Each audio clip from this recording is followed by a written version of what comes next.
let's do it. I like Shillong when it's warm and pleasant. Recuérdame, no llores por favor.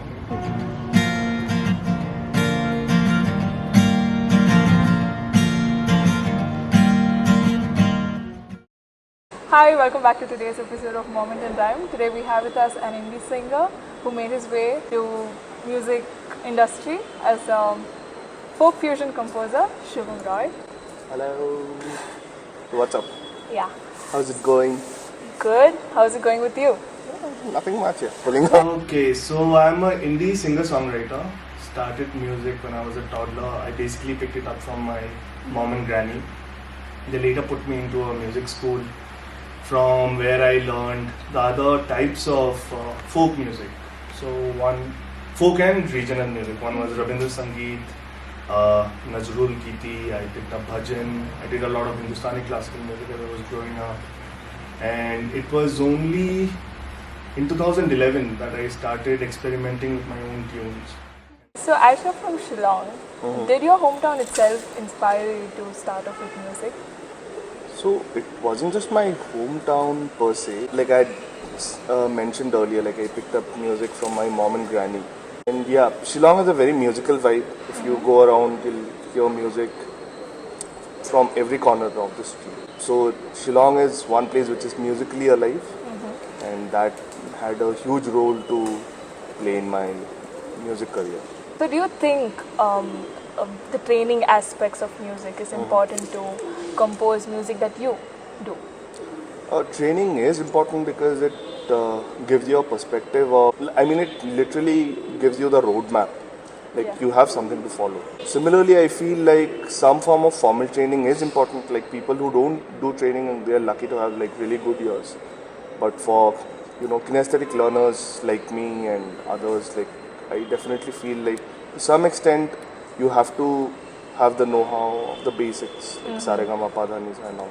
So, why don't you tell us something about how did your first release went? I mean, what were your expectations? What came out to be the reality? Results or Oh, it was a car wreck. So we recorded this song called Aakhi, which came out in MTV Roots. So there was a lot of hue and cry for indie musicians, and MTV was the only go-to spot for these indie artists, right? So I got in touch with the curator. They really liked the original Aakhi, and we sort of recorded in Shillong with my folks in Shillong. The video part was also a car wreck because we didn't know who the professionals were, who to reach, and we figured out things on our own.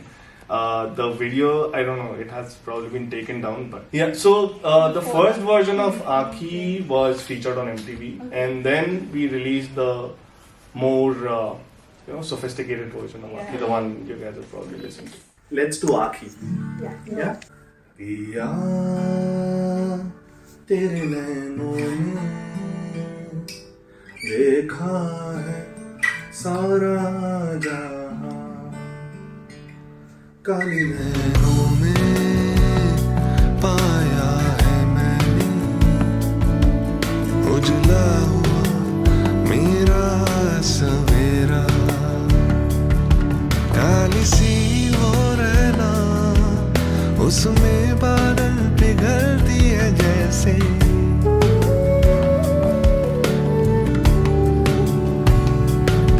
काली सी हो रहना उसमें बादल पिघलती है जैसे, वैसे तेरे नैनों में हर आए आंसू रे, इस दर्द ने है इनको पुकारा. So could you tell us about your songwriting process? So do you usually start off with lyrics or let the melody come to you first? Okay, so it could be either way. Yeah, sometimes lyrics comes first, sometimes the tunes would come first. Sometimes I get lucky that tunes and lyrics, they both come together. So Shiny Das writes lyrics for all my original songs. She's also an offstage member of the band, and of late, she has been collaborating with other indie artists also.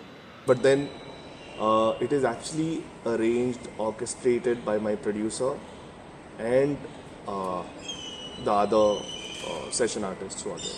Because like there will be mridangam parts that I don't know. So accordingly, they'll lay down their parts. So what's your go-to instrument while you're working on? So my go-to instrument would be an acoustic guitar.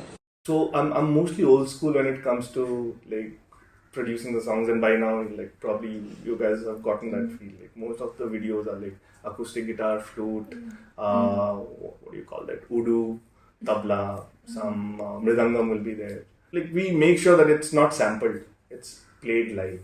So while you're collaborating with other artists, has there been times that you've got into conflicts regarding music style and?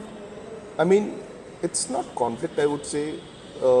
It's more or less like brainstorming.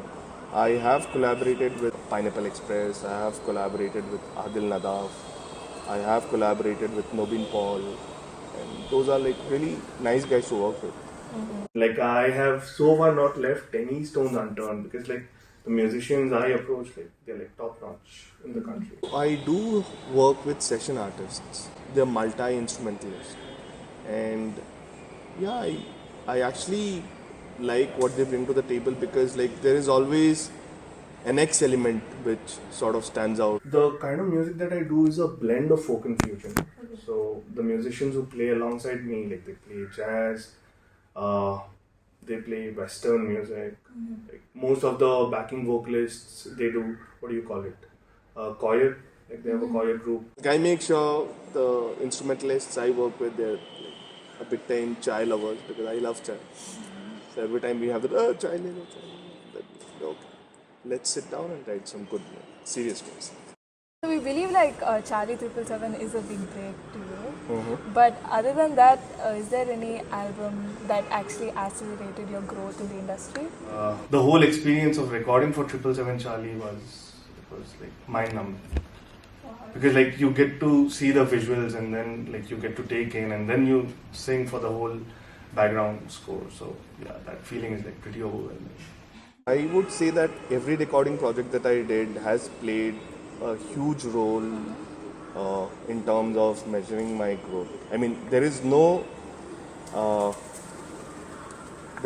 end to this growth, but obviously, like every time I've sessioned for some other producers, I've gotten a glimpse of their perspective about music and how they want to record in a particular way. So obviously, all of that has played a huge role in sort of grooming me as a session artist. Have you ever felt during some times that it is hard to sustain? Hard to sustain. In the industry? You know, survival is difficult in this industry, because, see, you need to make sure that, you know, if you have a project in mind, you need to have the finances also.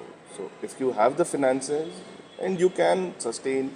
The struggle sort of, it's different at every stage. So initially the struggle was, okay, maybe if I record it in a good studio, maybe I'll get a better output. So once you do that, now the next struggle is finding a good marketing agent, like somebody who will take your song and put it out in places. So once you do that, then you're like, okay, now the numbers aren't converting. So that's another struggle. Then you have to put in money to sort of make it all sponsored. Like once that circle sort of picks up and you have an audience, like you create a niche.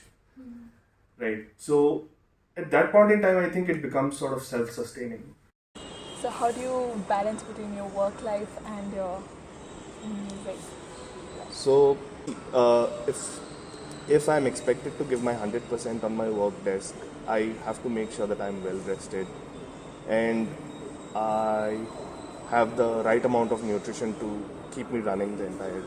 Similarly, if I have a 90 minutes set on stage and I'm under rested, obviously I won't be able to give my 100%.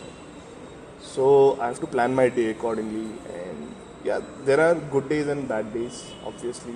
So what exactly inspires you to make music? Writing music is something that is very selfish, and being selfish, like I would like really look into myself and understand what is going on with me. It is only then that I can come up with my own tune. That's a way of expression. Like that's how I express myself. Like say for example, I had a really bad day. I'll come home, I'll sit with the guitar, I'll just fiddle fiddle around with the chords and maybe express myself in a form that becomes an original music. Okay. Okay. What do you guys want to hear? The favorite song, any language. Okay, let's do a Rabindra song. If nobody responds to your call, you walk alone. And this is what this song is all about. যদি তোর ডাক শুনে কেউ না আসে তবে একলা চলো রে যদি তোর ডাক শুনে কেউ না আসে তবে একলা চলো রে তবে একলা চলো একলা চলো একলা চলো একলা চলো রে তবে একলা চলো একলা চলো একলা চলো একলা চলো রে যদি তোর ডাক শুনে কেউ না আসে তবে একলা চলো রে যদি তোর ডাক শুনে কেউ না আসে তবে একলা চলো রে There you have it. But this time we want to hear a western sound from you song. No. Okay. Deep in the blue, finding what's new over my head. All that's been said, rivers of sand waiting to begin. Journey anew. Na na.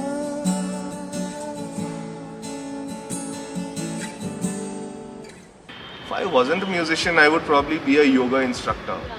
That's like Ravana Hatha or something, right? It'll be some instrument that'll be like really bassy. I really want to lay my hands on that instrument. I don't know.